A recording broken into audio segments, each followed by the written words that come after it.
Word count, 827, within the 5% band for 850.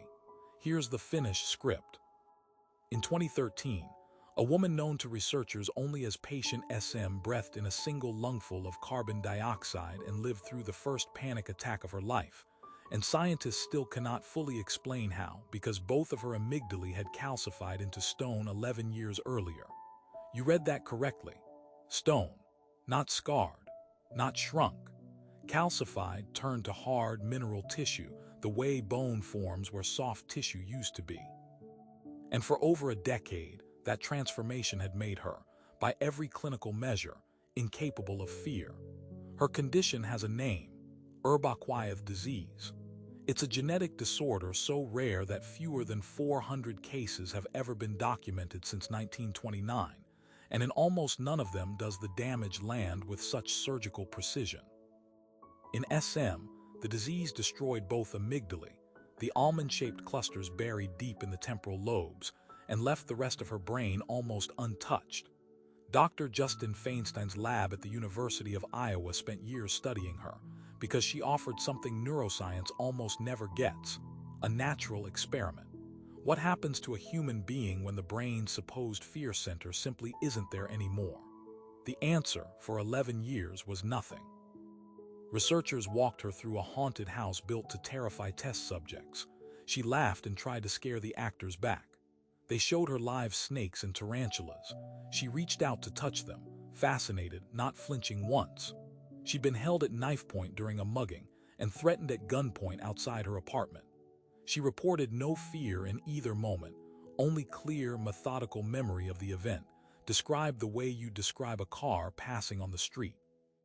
Every textbook definition said the same thing: destroy the amygdala and you destroy fear itself. SM was proof. Case closed, or so it seemed. That's the version taught in most psychology courses, the amygdala as the brain's fear switch, on or off. It's clean, it's testable, it fits on a single slide. For years, SM's case was cited as the confirmation. Then came the carbon dioxide. In 2013, Feinstein's team had SM and 2 other Urbach-Wyeth patients inhale a mixture with elevated CO2, a stimulus known to trigger air hunger, a primal suffocation signal. Within seconds, all 3 women were gasping, clawing at their chests, begging for the mask to be removed. SM, the woman who could not be frightened by knives or spiders or actors in latex masks, experienced what researchers documented as her first full-blown panic attack in recorded memory. Afterward, she described it in one word: terror. That result broke the model. If the amygdala were truly the seat of fear, its total absence should have blocked this response too. It didn't. Something else in her brain, untouched by the disease, was generating panic entirely on its own, faster and more viscerally than anything the amygdala had ever produced in her. The obvious theory couldn't survive contact with that data. Here is the part rarely taught, even in graduate seminars. Fear in the human brain isn't one circuit. It's at least 2, running on separate tracks, answering to different alarms. The amygdala appears to handle fear of the external world, threats you can see, hear, anticipate.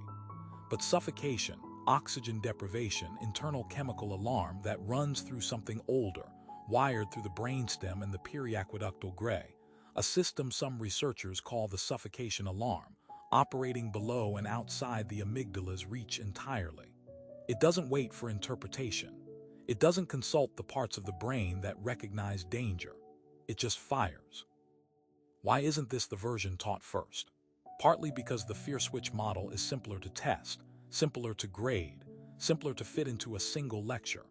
A convenient fiction that held for decades because nobody had a case clean enough to break it. Partly because admitting the brain runs redundant, semi-independent fear systems means admitting nobody has fully mapped how they communicate, when they overlap, or why one can be permanently silenced while the other remains lethal in its intensity. Competing explanations have circled the gap ever since. Some researchers argue the suffocation response is really an interoceptive signal, routed through the insula rather than the brainstem alone. Others insist SM's case is too singular, too small a sample, to generalize into a second fear system at all. None of them explain why a woman who watched actors lunge at her with fake knives felt nothing, while a few molecules of gas in a lab in Iowa produced the most authentic terror of her adult life. She still can't be startled by a blade at her throat. She can still be broken by her own held breath. And no one studying her has ever been able to say why the brain would build one door to fear that fully locks, and another that no disease has ever found the key to close. The anchor is a real, well-documented case. Feinstein et al., 2013, University of Iowa. Fear and panic in humans with bilateral amygdala damage.